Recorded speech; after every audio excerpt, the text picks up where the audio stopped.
This ZeroNow program is brought to you with the support of our founding partners. I'm just one person. Determined to bring us back to zero. I'm just one person. Determined to bring us back to zero. I am just one person. Determined to bring us back to zero.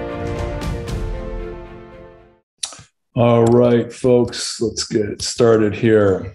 I'm Ira Bagdasarian, the board president of ZeroNow and founder of OmniAlert, and welcome to this ZeroNow Sessions, the future of emergency notification systems. Session is a forum to exchange big ideas and best practices for safer schools nationwide. Just a little background, ZeroNow is a stakeholder alliance formed to drive ideas, innovation, and investment to advance school safety.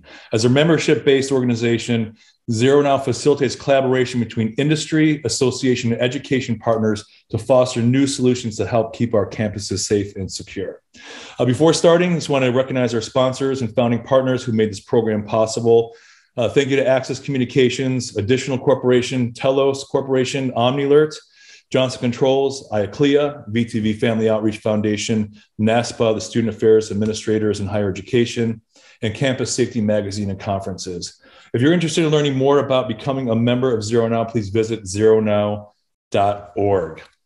Now, to get started here, we've got a poll for you. We've got a few polls we're going to run today. And just want to make sure that you, if you have questions during the program, please hit the Q&A button. We'll address those during the program in just a minute here. So let's start off with our first poll question. We've got a few today.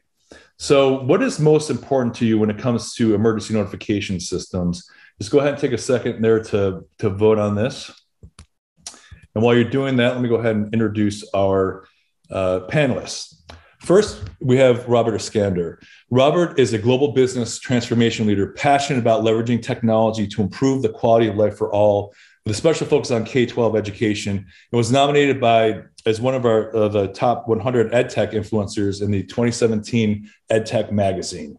Prior to his current role as CEO at GG4L, Robert had several corporate leadership roles over the past 30 years, including general manager of Sun Microsystems in the Middle East and global director of education at Sun Microsystems, which is now Oracle. He also ran School Messenger for several years and grew its customer base from 60 to 63,000 schools in the US and Canada. Welcome, Robert. Pleasure to be here, Aaron. Thank you very much for inviting me. Thank you. And Phil Delancourt. Phil he leads product direction and execution at OmniAlert. Phil is passionate about people-centered product development at OmniAlert through a focus on enabling customers to help their students and staff stay informed and safe. Prior to his role at OmniAlert, Phil managed large-scale platform technology and operations at Google, led digital product at Viacom and Time, and product at Dribbble, and product and design operations with Capital One. Prior to that, Phil served in the United States Marine Corps and currently resides in Northern Virginia with his wife and children. Welcome, Phil. Thanks, Ira. Good to be here as well. Excellent. And last but not least, our good friend Sam Kennedy. So Sam serves as the Director of Technology and Support Services for Virginia Commonwealth University's Technology Services. Sam's career in IT began when he joined VCU in 2000 as manager for the card management services team. In 2006, Sam helped launch a digital signage system for emergency notifications that has evolved into a multimodal notification system serving notifications to VCU community of over 50,000 people located in downtown Richmond, Virginia. Sam is a graduate from Murray State University, where he earned a master's degree in organizational communications and bachelor's in business administration. Welcome, Sam. Thank you very much for having me. All right, let's go ahead and get started by taking a look at the results here. Okay, what is most important? Interesting. So, I mean, it looks like ease of use is key and speed of delivery. Is that surprising, Sam? What do you? No, I wouldn't think so. Speed of delivery and speed of taking in the message are two of the most important things. So, ease of use does, that kind of, you got to be able to get to it. You got to be able to send it out. So it makes sense. Now, how important was that to you when looking at, you said back in 2006, back in the early days of emergency communications on this mass scale, what factors were you looking at it considering back then and then how things have evolved today? Well, when we started in 2006 with digital signage, one of the main reasons we were able to do that was a Homeland Security grant through the state of Virginia. So we were looking for something to kind of fit that grant and cost more than anything else. And cost was an issue back then. SMS, being able to broadcast out, was not an inexpensive thing. And so we decided, let's go with digital signage first. We can put those up around campus in our most public and high kind of traffic areas. And that's the way we decided to go. So that's higher education. So Robert, how does mass emergency communications differ in K-12 from higher education? Yeah, that's a great question. So for schools, K-12 schools, there are two types of emergencies. One are like things that just happen and you want to immediately notify everybody and alert them. So things like fires and intruders on campus, shooters on campus, bomb threats, just a kind of an earthquake just happened. And you want to, notify all the community around the school, especially, and this is where K-12 really differs, the parents, right? And the guardians come in and pick up their children or come and assist or to ask them to stay away from the campus, one or the other. That is usually something that is very imminent. It's happening right now. Every second counts. The clock is ticking type of notification. But there's also emergency notifications that are more proactive. Like we expect a big storm coming in tomorrow, so we're shutting down the school. So please do not come to the school campus tomorrow and subject yourself and your kid's life to danger. So that's one way. Or like we want everybody to be COVID tested by tomorrow.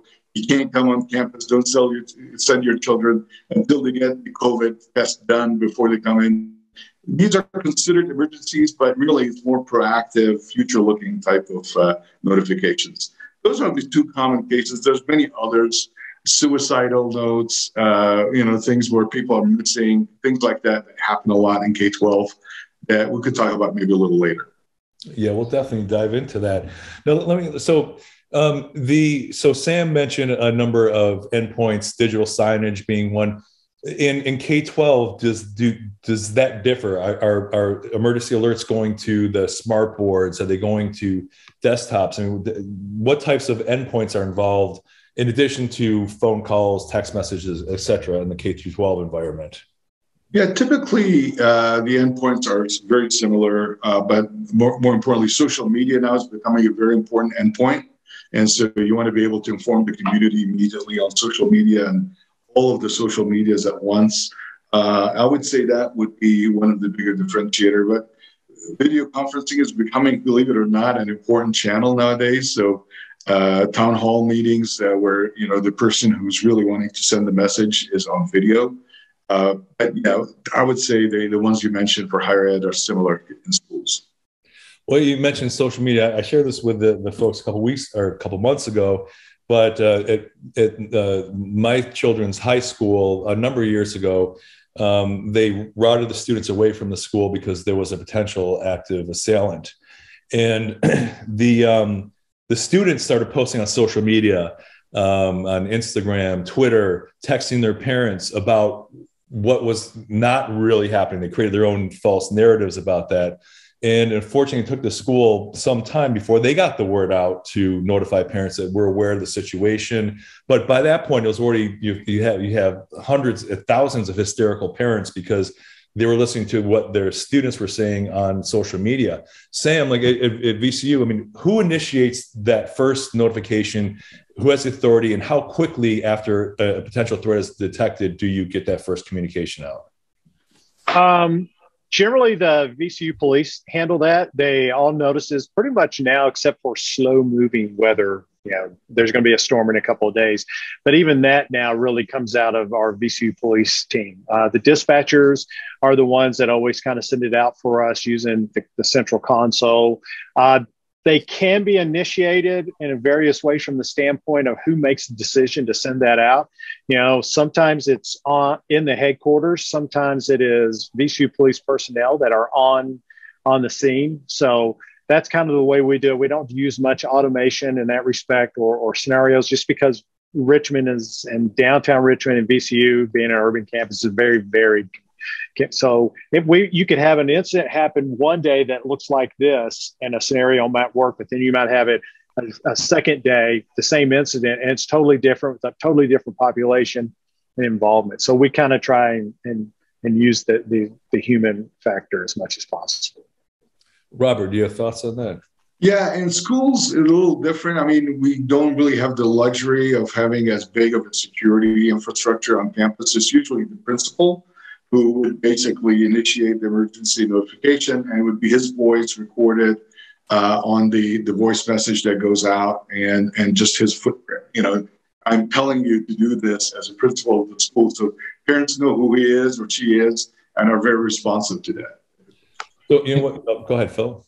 In the case of you, Sam, sorry, my chair just dropped as soon as I said that. But in the case of you, Sam, and VCU, you have a unique situation in that you're also working with and talking with the community, and not just the constituents of your institution as well, right? That is correct. So for our SMS, which is probably the second thing that we brought in to play for VCU, and we very much have many endpoints. But SMS, we go through a process. We will not auto-enroll anybody, but we will present it to them through our central authentication services. So anytime they log into any online system at the university, those people get pinged. And you can decline if you want to. That's fine. We note that, and we'll come back in a year and ask you again. We don't really turn anybody away. So we have that process for the inside the university population, but for the external population, which could be the community that surrounds and lives near us. It could be local, state, and federal government. It can be parents off someplace. It could be media. It could be anyone. We have a process for people to kind of log in and sign up, essentially. To sign up. It's not really a log in. They can sign up. So we really are kind of a notification service for this, at least this area that VCU is located in downtown Richmond as kind of a bellwether, I guess. Which continues to expand, as we're just talking. It does. That's right. Well, so speaking of management, okay, so what are some ways that you manage the recipients of mass notifications? Sam, you mentioned the community signs up. Is it mobile opt-in? Are they logging in via a website? Are you uploading people? How does that work at VCU? We generally have a website for them to do that. If to be honest, we're probably targeting parents more than anything else. But we advertise the website alert.vcu.edu out to the community, and so right there you can go sign up. You know, and so you can go in and do that. We generally put a 6-year expiration on that. Basically, that kind of we ensure that the student gets through the whole maturation process of from first year to graduation. Everybody else we handle ourselves from various databases. So if it's an employee and I leave, we are trying to institute, and we've been very slow in doing this, is to set up a process where we can go in about twice a year and clear out employees that have left if they haven't taken themselves out. Same thing for students if they haven't taken themselves out. There's no expiration on theirs though. So, and we tell them you can go back and re-sign up through the external process if you want to. For some reason, you want to continue to get messages. Robert, how does it work in K-12 with I know there are SISs and other platforms? Yeah, so usually we integrate, this is really something we do right now at GG4L, Global Good for Learning, where most of the notification providers work with us, where we integrate their platform with the source of all the SIS system, basically, that has the students, teacher, and parents roster data. And it's real time on a daily basis. If somebody's dropped out of school, they're taken out, and somebody just added and enrolled, it's added. So updated on a daily basis. So it's a very reliable list. It includes all the contact information for all the guardians and guardianship.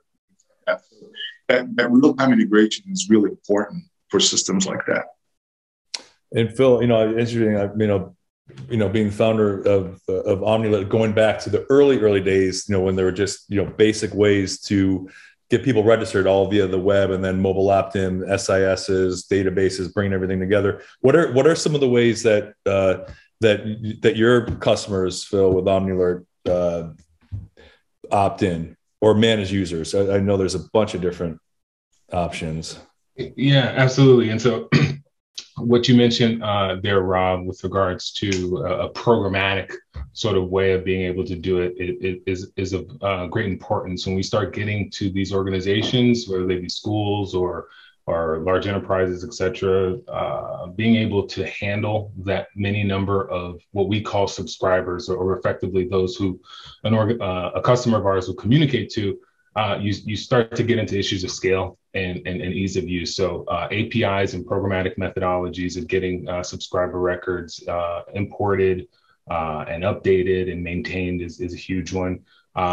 Shockingly enough, it may seem shocking, but the good old spreadsheet never fails. So we have a lot of customers who in various different ways can make use of pretty powerful spreadsheeting tools to be able to update periodically their subscriber records, whether that's directly within the platform or in another automated method. But integration and scale is really what we receive a lot of questions about and interest about when we're talking to organizations about getting subscriber data in. A question that came in here from Stafford. What guidelines should you use between parents, staff, students to not cause undue panic? And if I would say, go ahead. If you don't mind me, I'll just say, I mean, obviously, this is where the role of the person notifying and their leadership and experience comes in. Calm demeanor is always asked for because you don't want everybody to panic unnecessarily, but be very clear, very specific in terms of your instruction of what to do next. What are you asking? What's the call to action? What we did at School Messenger, we provided a lot of templates for different use cases where we actually trained all the stakeholders, especially the persons in charge of the emergency notification system, to what to say for which situation. So training and preparation is usually part of that, with a lot of use cases, a lot of templates that we would leverage. On that note, one of the things that I did want to point out, one of our prior panelists, Robert Jensen, Bob Jensen, shared with us the importance of a holding message. So that as soon as you know there is a threat, even if it's a potential threat, but you are going to take action, like I mentioned with the school diverting the buses away from the high school, getting that initial word out. The school is aware there's a potential situation. Remain calm. More information will follow. But getting that initial communication out is absolutely critical, and crafting it, Stafford, in a way that does not cause undue panic, and doing that in advance. Sam mentioned scenarios and pre-scripting your messaging, but sitting down with your school psychologist, with your communications officer, CIO. What language should we craft for that initial message to post via text message, phone calls, with the school website, social media, that will provide just enough information to share that we are aware of the situation, and more information will follow. So that is absolutely critical. You hit on something at the end there, that I wanted to add to Robert's comment here, and it's kind of questioned in the chat from Daniel D. But I think you hit on it. The communications that you put out should definitely not be, especially when you're preparing for critical communications, critical event communications, should not be outside of those who are in charge of marketing or communications, or as Daniel put it, the image staff at your organization, because it really does matter how you go about communicating, especially when we start talking about those things like Robert was mentioning earlier around the increased importance of social media. You've seen examples of it not handled very well, and others where they acknowledge the situation for as bad as it may be in that moment, but are working in a calm and coordinated manner. And that last bit that I definitely suggest including is an intended cadence of update. So not just more information coming soon, but you will receive an update in period of time, such that there isn't that sort of sense of ambiguity and stress that arises out of when am I going to hear something. Now, you do have to hold true to that, right? If you say 15 minutes, 20 minutes, then you have to do that. Otherwise, you get right back into there. But those are some of the tips that we share with customers as well, and we see them doing on their own. Yeah, I've always looked at emergency messaging notification as a marketing problem. You know, it really kind of comes from my academic background, and so I look at all things as a marketing problem. So you're trying to elicit a response. So you craft the message, and I think you guys have hit this directly with regards to, we worked with our university relations, which is communications group, and police to they crafted templates around just about any scenario you could possibly think of. If it's a tornado, whatever. So they've got that, and it kind of goes back to what Robert was saying in regards to, you want it to be kind of just the facts, go Dragnet on it, right? Just the facts and everything to kind of keep everything the same and everything. But and at the end, you're trying to elicit a response. So fashion the message in the best way. And sometimes that is wait. Sometimes that is, we need you to go someplace, so it's hard to do that in the moment. So we cannot stress enough to do that ahead of time as much as you can, and have those just sitting there as much as you want, because you want the messages to be consistent from emergency to emergency as well, right? You don't want to sound like one voice at one time and then it's a different voice a month down the road. So it's a communication problem in a lot of ways, and it is a marketing problem. Robert, thoughts on that? Just one small remark regarding the question with opt-in and opt-out. We will assume that everybody's opted in the K-12 world, because honestly, there's too many guardians that may not even be very engaged. So parent engagement is always a big deal.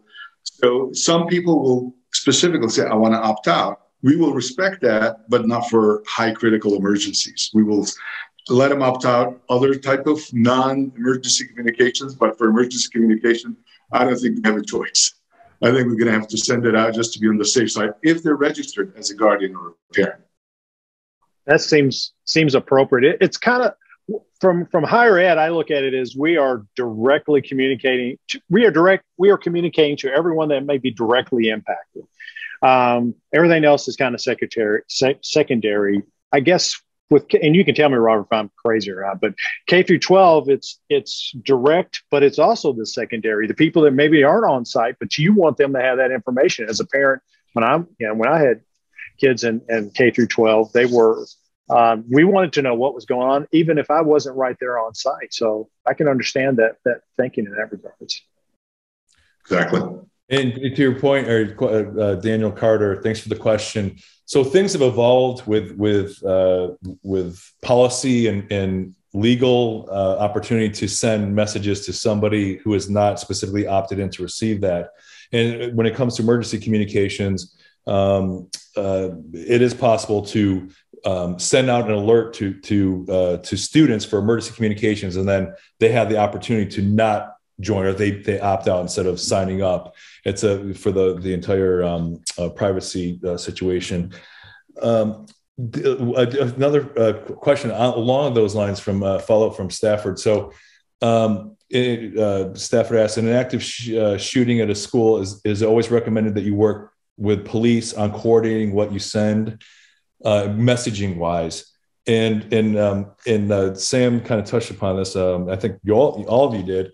It's better to know what you're going to say and prepare for that well in advance, and work with law enforcement, work with with your EMTs, your first responders, to make sure that you're all on the same page. If there is an incident such as active shooter, how are you going to get the message to them? How are they going to respond as quickly as possible? What do you communicate?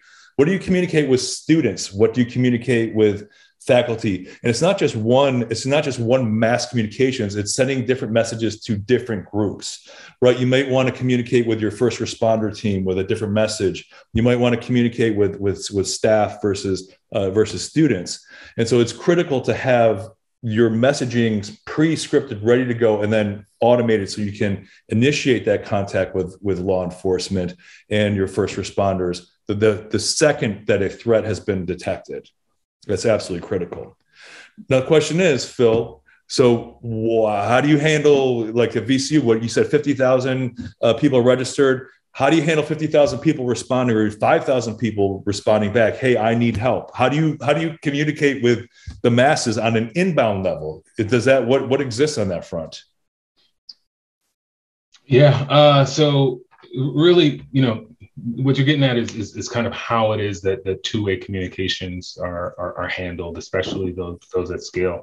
When you start talking about two-way communications, the first thing that typically pops up in your head is a one-to-one conversation.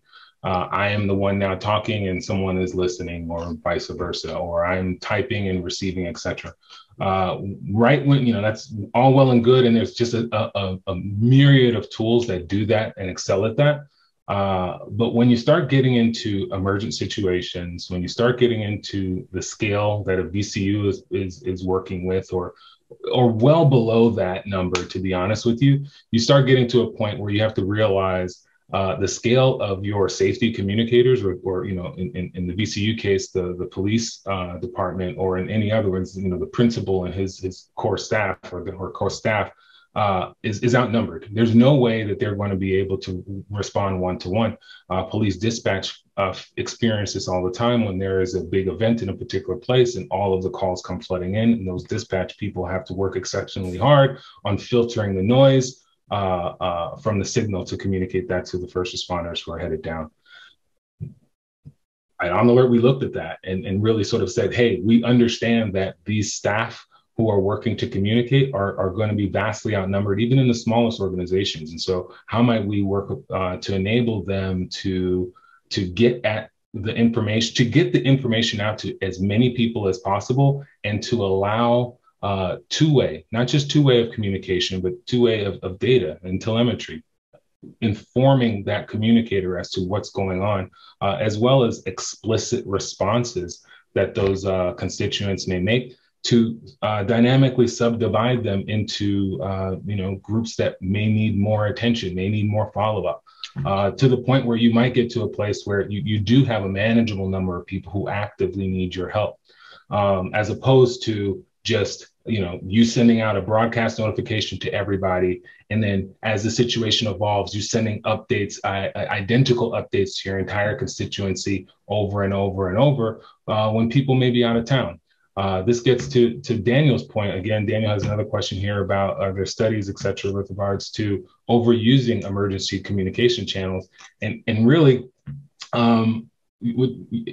everyone is a person. You know what it's like to receive that text message from, I'm not going to bash any companies, but a company reminding you about a service that's coming. You might see 4 or 5 or 6 or 7 of them. And at a certain point, you're like, I don't necessarily need to pay close attention to this. If that's what's happening with your emergency communications line, and that's how it's been billed to you, then you will likely disregard it in the future. It's something that you have to carefully manage in terms of how you communicate it with your constituents and how they understand it to be used. But ultimately, if you are broadcasting everybody with the exact same message, you are going to have people who are not going to necessarily need it, and you're going to have people who are going to have to receive more generic messaging because of it. And so the way that we approach two-way is by really trying to pinpoint in on those groups that actually need that additional support, and doing it at scale with as few communicators as possible on our customer side. So how does it, would you mind describing like an example of how that would work? Because I remember back in the early days of ENS, you send out an alert and then people respond back. So at a VCU, you have thousands of people responding back to a message, and it just comes into a mass inbox, and you're like, well, what the heck? Well, there's no way that a team of 50 people can even manage that level of scale. How does it actually? How does it work in a use case? Yeah, we've been talking a lot about, pre-planning here, an ounce of prevention and a pound of cure, et cetera. But either way you take it, what the tool enables you to do is to target your whatever constituency you wanted, whether it be your whole or a reduced set, and message them with a singular message, communicating to them what the issue is and why it is that you're asking for their feedback, whether that be their location information at the time, whether that be a response to a question that you might ask them. Simple one of, are you on campus? Are you on North Campus, South, East, or West? You know where the situation is evolving, And by virtue of their response, you can tell the people who are on the east side of the campus to continue going east because there's an issue happening on the west. You could tell the people on the west who responded in that way, go west, or whatever this, I'm being very, very general here, but the point here is that you can target messaging based off of the messages that you receive back. And if you already pre-plan and understand the zones of your campus and where things may happen, you can in fact pre-plan a series of questions to your entire audience such that you hit one button, everybody gets a question and responds. And ultimately, you are left with a small group of people, or the smallest group of people who need your direct attention. You see their locations on maps, and you know what their actual situation is. And so it really can't get much easier than that in terms of trying to marry up a small safety communicator staff with a large constituent base. And is that done via text message, or how is that message delivery actually delivered? Yeah, no, that's done. So SMS is great. It's wonderful for broadcast. To your point, Ara, when you start having inbound flows of that, it creates technical challenges with organizing them and sorting them. The way that we do it is via what we call our instant app. But ultimately, an SMS will go out to the whole entire subscriber base. That will include a link. When somebody taps on that link and they receive it from you, their trusted safety communicator as the organization, they'll then see the question and exactly what it is it's a problem and why it is that you're asking this of them. Then they can elect at that point to provide you with their location and the response to that question. So it's all done in an app type construct and definitely not in SMS. Got it. On the note, let's do another quick poll here. And by the way, if you have questions, please enter them in the Q&A. There's a little Q&A button in the bottom there. We've been addressing questions as they come in, but so this next question is, which endpoints does your organization utilize as far as communication endpoints? We started off here talking about the evolution from digital signs to text messages to other sorts of communication endpoints, but where has that? And I realized I don't think we have apps in here. Thanks, Phil, for mentioning that. Aside from apps, because we'll talk about apps in just a second here, but the role of apps and emergency notifications. So let's see here. It looks like, email. It's like email and SMS are the most common. What's interesting with voice phone calls, it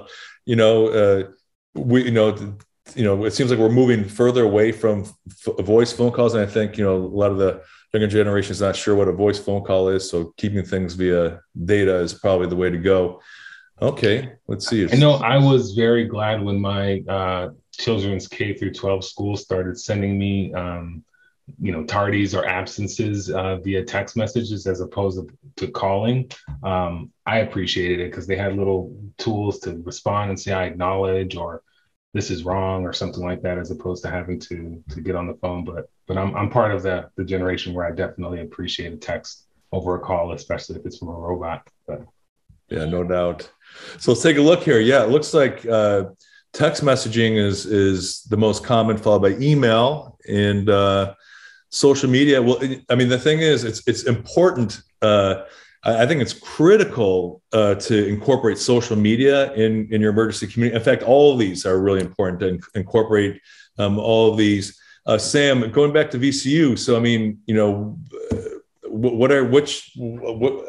saw that list there. I mean, which are the tools? I know you guys use a giant voice PA system. Is that still employed today? Actually, we don't use we use a siren system, not a PA system. We found like the voice, and this is many years ago, and really we have not investigated it since then, that there were some issues with voice being able to be recognized, with what somebody was saying. You might hear it, but it may sound more like the Peanuts characters, when the teacher's talking or the parent is wah, wah, wah, wah. So we went with Sirens for the most part. And I'd say Sirens and SMS are our biggest points of contact. We have, the digital signage, we have the SMS, we used email. It's kind of surprising that email was so big on that list. I suspect that might be demographic driven by the audience, but I don't know for sure. Don't want to. And RSS web, so we can automatically, if something comes out of the console,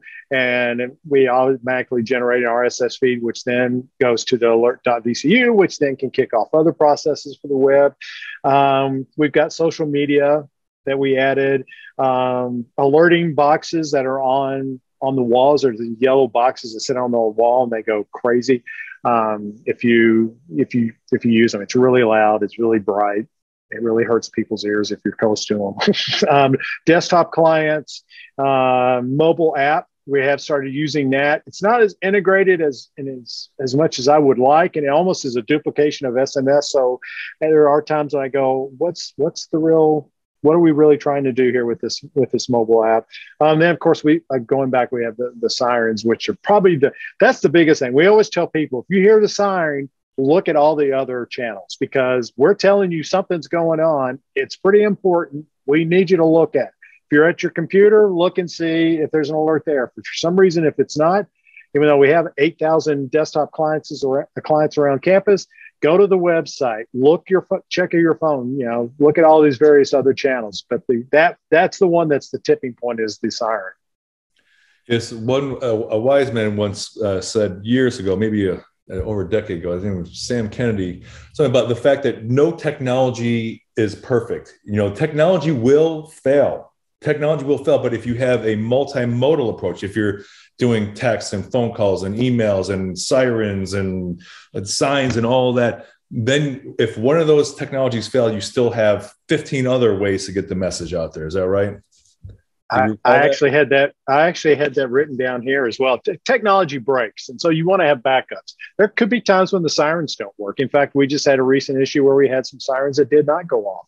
So it was important that we had the other message channels that we could use. So all technology, there's a reason they say 5 nines and not 99 to the 100th degree or something, because all technology breaks. Phil knows this. All technology breaks. So you got to have a backup. As simple as that.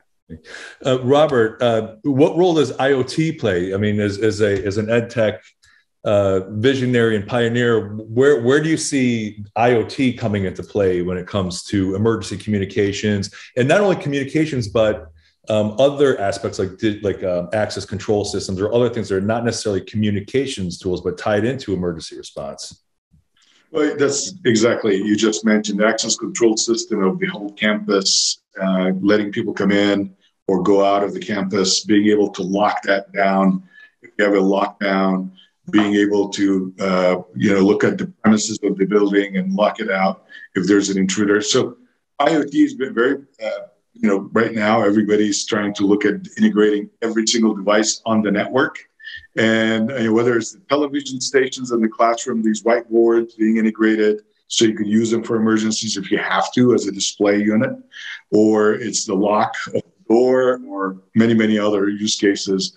I would say the other piece is the actual mobile device in everybody's hand in the school. That is actually, could be a lifesaver with panic buttons nowadays. There are apps that have the panic buttons with two-way communication. So you're able to actually communicate with the teacher in the classroom that is dealing with the situation one-on-one while that situation is happening and it will happen through the mobile device sometimes, or some other devices installed in the classroom, like a secret panic button underneath the desk that nobody knows about, and things like that. So we're getting very sophisticated in being able to integrate GPS system and geolocations of the person that are pressing these buttons, and being able to figure out a way to prioritize different emergencies.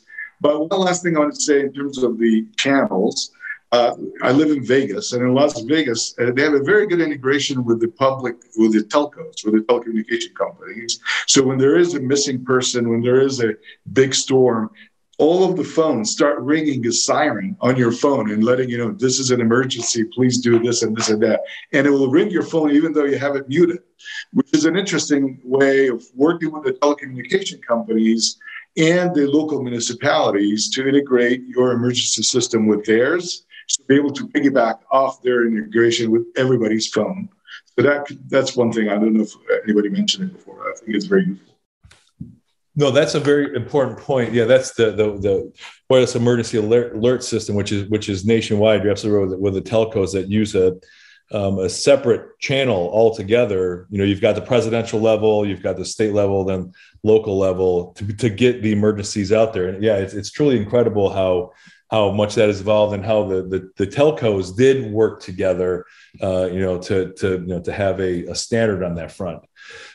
Phil, going back to IoT and other things, I mean, from your perspective, is emergency notification as a category 2 limiting because does it go beyond just notifications at this point? I mean, are you talking about like Robert mentioned, like IoT devices and other actions that may be initiated through the platform versus just notifications?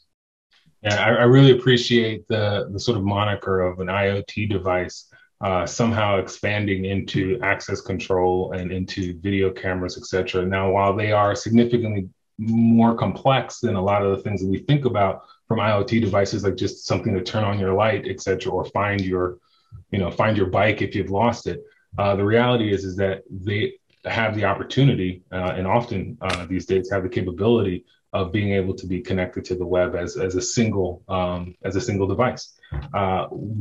This is really kind of an important moment. I think that I wouldn't say that we're all the way there, but we're definitely beyond any kind of initial pushes with interoperability or integration with these typically local on-premise hardware-focused safety devices, access control, video, and a couple of others that never stop coming up, even many years ago. Ultimately, what this ends up doing is it ends up allowing an organization that might have whatever series of access control cameras or whatever other on-premise alarm, sirening systems, et cetera, to really create what it is that fits their critical sort of tool chain the best. So having the ability for all of these hardware components to talk to each other over the web is going to unlock their customers. It's going to unlock safety outcomes for folks such that you don't necessarily have to have dependency on any one. You don't necessarily have to. You can build in redundancy amongst them, and you can ensure that they all go off successively and in concert with each other. A couple of the particular tools that sort of seem really right for this, while access control and video management have kind of started their trajectory towards interoperability and integration via the modern technologies in the cloud. You got a couple things that are pretty much dedicated to on-prem that would just unlock a ton of potential for people. One is the sort of the ubiquitous panel, the safety panel that sits on the wall inside of offices everywhere, from education to everything else. And then, as Sam may know, the sort of safety poles, the blue light poles, like being able to light those things up and really bring them in as part of an emergency communications workflow would bring a ton of value back to those customers who have them physically installed in their premise, make them additionally useful as well. So like, while panic buttons are awesome, I think that this whole thing really kind of got started in terms of ENS with panic buttons, but the sky's the limit. And all of those organizations, and we're seeing this more and more, folks coming to us asking about integration intent. Those organizations that are typically associated with being on-premise and lockdown networks are very much so interested about how it is that they can communicate and relay information, et cetera, from the cloud, and do it as we've been doing it in the emergency communication space for quite a while now. On that point, Phil, we always talk about the most important minute, that first minute when a threat is detected. How quickly can you communicate with people? How quickly can you mobilize your first responder resources? How quickly can you collaborate with your emergency response team to discuss the next steps? And having that, I mean, that's really the key thing, because as we always say, when prevention fails, now we need to move to response mode to mitigate the scope of harm. right? And so assuming that there has been a threat detected, obviously you're sending out an emergency notification, making sure that you have other aspects of the network interoperable with that system, whether it's locking doors, whether it's summoning assistance, starting a Zoom meeting to start discussing the next steps in the emergency response process. Those are all critical aspects that need to be initiated the second that a threat has been detected. Mr. Kennedy. Well, I was just sitting thinking about the IoT stuff, and and this probably kind of goes into the future of ENS a little bit. So you can stop me if you want me to before we do. But one of the things I was thinking about 10 years ago, I think it was 10 years ago, we had an earthquake here in the Central Virginia area, and I remember one of the things from it is the cell service just went, because everybody was trying to get on at the same time. So one of the things I saw recently in some article or study was the discussion about could you create peer networks that could be used so that those messages can get out in a different way? I'm not sure. There's so many issues around cybersecurity now, so I'm not sure that is something that we can crack to be able to use. But it seems like if the cell networks go down, you do have available Wi-Fi. There's Bluetooth. You could do some peer-to-peer things. Phil, have you all seen anything in regards to that about trying to use that to kind of broaden out or flatten down, I guess, the jump from device to device so people are getting messages? You're definitely going to see things like that, particularly when 5G becomes readily available and accessible and added to more frequent intervals with typically initially, of course, within urban environments, right, where all of this stuff typically happens to begin with. But being able to relay that message locally, but still removed at, there's not a great radius for 5G antennas, but that is one of the use cases that I've already heard about that. So you're right on. There's, you're right on there. That's going to be a big one. What about the rural area? So I've lived in an urban environment for 22 years at VCU, but I'm a rural boy. So what about rural areas? How can we do that same thing? Is there a plan? Because is the next version of 5G going to allow that, or So that's a great question. Actually, when you were saying that, I wasn't even thinking about 5G until you asked me. But what I was thinking about was how Apple and Google had partnered during the height of the COVID thing to make Bluetooth connectivity sort of something that sits in the background and just sort of tries to monitor in-person contact, etc.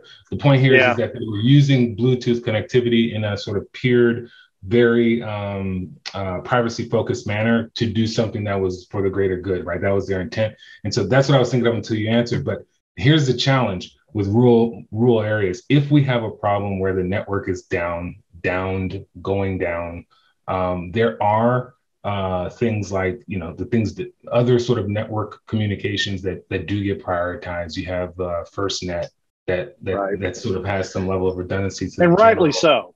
Yeah, absolutely. So 100% so. But, those long range, low tech communication methods, radio has basically been usurped for the modernity and sort of ease of use of Wi-Fi and data from your carrier. So, Wi-Fi definitely does not support, in where I live now, I can see my neighbor's Wi-Fi all around me. And that's how I've lived my whole, a lot of my life. But that's not necessarily the case that you get when you're living in, 2 acres of land and your house is in the center, right? And then your neighbor has the same issue and et cetera. Not issue, but, wonderful life nonetheless. It ends up creating a challenge for that, though. You're right. Something worth thinking about. I wonder if the satellite services that seem to be kind of ramping up now will help us solve that. I mean, it does seem like those will be targeted to everyone, but are particularly interest to those people in rural areas. They actually, you're right on, Sam. Actually, that's 3 for 3 with you, but that's actually where you hear these what is it called, Musk's Starlink, etc. Right. Yeah, the Starlink stuff, but there's other ones too that are coming. Accurate. But that's what they are first targeting are those areas that are not covered. Facebook had a internet balloon, or maybe it was Google or something around. It was Google, the Loon, Project Loon. Project Loon. Yeah, you know it. Yeah, loved it. So that is a meaningful thing as well. And basic cable, right? Cable TV infrastructure in the home is an older technology, but it works. Yeah, can't forget about the broadcast messages, right? That's right. Yeah, that's still there. That is still a channel of communications we have. And I guess that, for one thing, I've always felt like, because with the media signing on to our services, that by them doing that, we're kind of co-opting them, because there are plenty of times that I see them regenerate our messages out, whether they're watching Twitter or they've actually signed up for our SMS and stuff. So that's a great point, Robert, in that respect, is that they can, whether it's a cable or a broadcast, an antenna, that is, media plays a role, and an important role into some of this as well. And sometimes that's forgotten, I guess. I even forgot it until you said that. Well, to continue on that theme, so Chief Dussault, Dan, congratulations on your retirement at Northern Virginia Community College.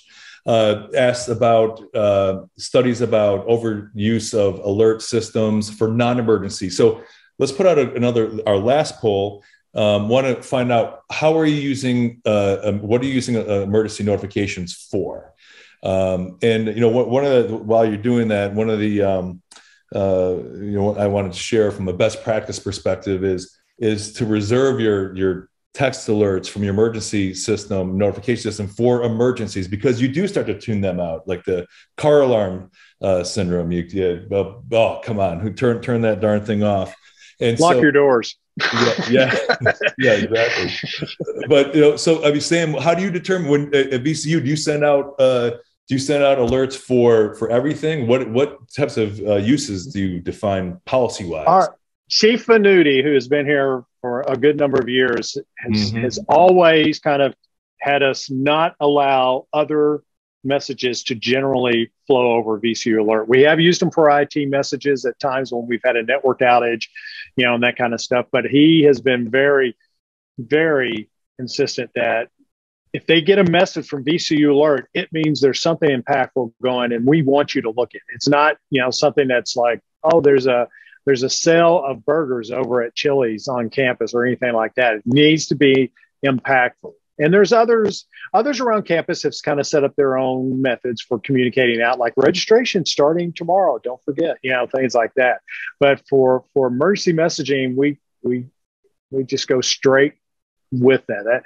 Parking has asked in the past about using it, and we've actually even resisted that as well. So we're pretty intent on, it's an emergency. It's an emergency. We have trained you that it's an emergency. You can trust us that it's an emergency. Yeah, look at this. And, interesting with fires. One of the uses, a statistic that we've been saying a lot internally here at ZeroNow, is that 1958 was the last time that there was a loss of life in a school fire, and so we're trying to get to that same point with active violence in schools. So what is that year? And so by working together, by mitigating, hopefully you prevent a situation from happening. But if something does happen, if prevention fails, how quickly can we respond and mitigate the scope of harm? Sam, do you have a thought? Yeah, I was actually reading a message while I was reading Jeremy's message in regards to events, and what Jeremy, you're saying, we kind of do the same thing. Within our system, we do have an IT group that only goes out to the IT directors and professionals around campus. So that's one way that we can do that. We have some other groups that are specific, but those are kind of few and far between for us. I'm sorry, Ara, what was the question again? Myself. No, I was just pontificating. Sorry, I was just going off there on a little opine. Wendell asked a question, and I'll direct this to Phil, because this is really about the evolution of emergency communications, emergency notification. So is there a way to potentially use geolocation to help groups of people in the same area rather than one-to-one? Yeah, absolutely. Geolocation is such a valuable but maybe it's a little over dramatic to say often misunderstood capability. For in our consumer lives, we have the option in many applications, ask us for location all the time. We share it, it becomes super useful to us for what we need to get done individually. Obviously, location is conferred through a mobile device. Obviously, most organizations these days are BYOD in some respect with regards to mobile devices. And so when you're asking somebody else, even in the situation I bet, Sam, of you having communicated to your people that we're going to reach out to you via this channel for emergency uses only, you've got a lot to contend with. You're communicating to them on their device. And there's all kinds of fun and interesting and practical reasons also why somebody may not want to convey a location to you. These decisions end up being very hard to overcome on mobile applications. And so the way that we do it is, first of all, we only ask when we need it. It's only going to come from your trusted organization. We're not, capturing your location over time, et cetera. When you send us that location data, we relay it immediately to the organization who's asking for it, present it to them on a map, and then enable really the organization to use that location to isolate those folks along with their responses to your questions, as I was talking to you about before, to direct specific and targeted information to them. And so if you ask them if they're on campus and they say yes, or a particular area or building of campus, and what you've done there is you've isolated those people who are on campus by virtue of responding to you verbally, right? Or, via two-way communication en masse with one question, but you also take the opportunity potentially to get their actual geolocation.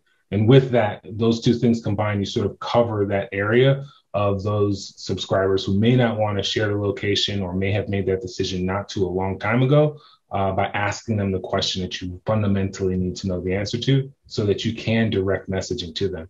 To assume you're going to have geolocation, and so I just drop a ring down on a map that has my building in the center or the building of which I'm concerned in the center, and I only want to message people within those bounds, it's a dubious prospect because of all those things I mentioned. The device may be off, all these things. They do it for a lot of organizations, emergency communications companies do it for a real reason. They want to try to avoid over communicating. They want to talk to the people in the area of impact, totally understand why you would want to. But the reality is that oftentimes if there's a real emergency, you've trained your people to expect it, you push out a full throated communication, and then you start weeding in and targeting the real communication to the people who need it, while thanking the other ones and saying, we'll see you next emergency. Hopefully there isn't one. But to rely on it, it becomes a bit of a challenge. Thanks, Phil.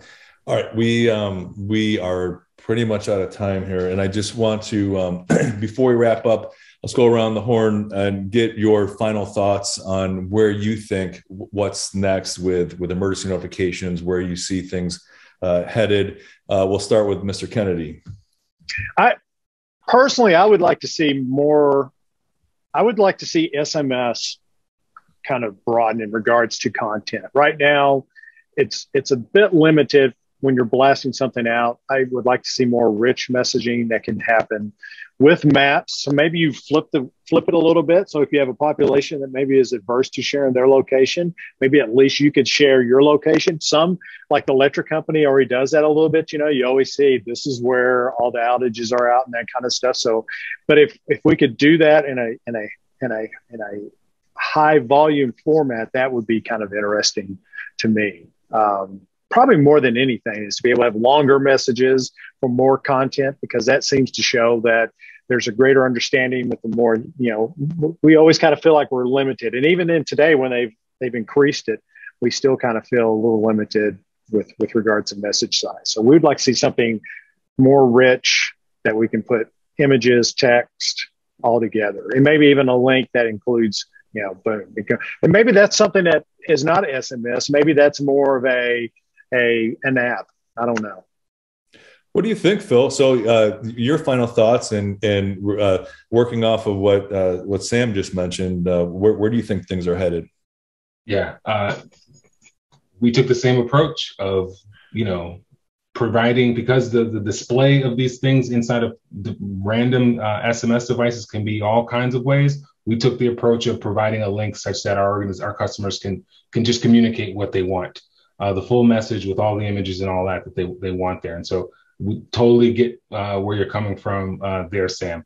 For where I see it, the integration focus, the automation focus is really where I think we're going to be able to extract a ton of value for customers. They're going to see how different tools that may not have seemed as valuable in the moment are going to be exceptionally valuable. And that's from cameras and their current forensic value, typically evidentiary value, to them being on the front line of being able to isolate an emergent incident, to the integration that happens with, push of a button, alleviating all of those true first responders, who are the people who are literally on the scene, to do the things that they can only do, while technologies automate everything else, from communicating vital information to the police for increased for better responses, as well as officer safety, access controls, zone controls, on-prem speakers, all the things that can happen that you can think about now has to be done individually in each UI and each UI, when that person would likely be better spent helping to keep people on the ground safe and calm. So integrations, automations, entirely behind it. Absolutely. And Sam, interesting. And I want to hear Robert's thoughts. When we first started E2 Campus OmniAlert way back when, there was AT&T, T-Mobile, Verizon. SMS was not designed for emergency communications. And really, I have to give them credit for working to ensure that it is, because it is very reliable today. But almost 20 years ago, certainly that was not the intention of that technology, and it is limited. I mean, but it's very reliable and pretty ubiquitous. Mr. Skander, your thoughts of where we're headed with E&I? Thank you for letting me be the last one. How could I add to all these wonderful suggestions here? Few thoughts. One, leveraging artificial intelligence, AI, to be more predictive and to be more proactive and preventative. Those are really important measures, to even avoid the emergency in the first place. So things like perimeter control with cameras and AI tools are used to detect guns, things like that. If we use more and more AI, being able to predict, for example, people doing violence on campus through their email communications, being able to realize that somebody was missing today on campus, notify the parents immediately, see if they are actually missing or not. Doing a lot of that two-way communication, more AI integration, I think is going to help. That's number one. And number two, really, it's the culture, right? If we train everybody on what to do and how to do it and engage parents, engage the community, the more of that culture, change in culture would help, how to make these tools more effective. Absolutely, and amen. And thank you for your thoughts and joining us, Robert, Phil, and Sam. And AI, that's part of the discussion we did not get a chance to really dive into. So stay tuned for future sessions on that. Just to remind you, our next sessions is June 14th. We're gonna continue this conversation about the future of video surveillance technology. Certainly, AI will be a part of that whole discussion. Wanted to reach out to everyone. ZeroNow will be at the Campus Safety Conference in DC and Los Angeles this summer, and IACLEA. So if you're attending IACLEA, please visit the ZeroNow section. If you're interested in becoming a ZeroNow member, please visit zeronow.org. And once again, thank you all for joining us today. Stay safe, and we'll see you next month. Thanks, panelists. Have a great day.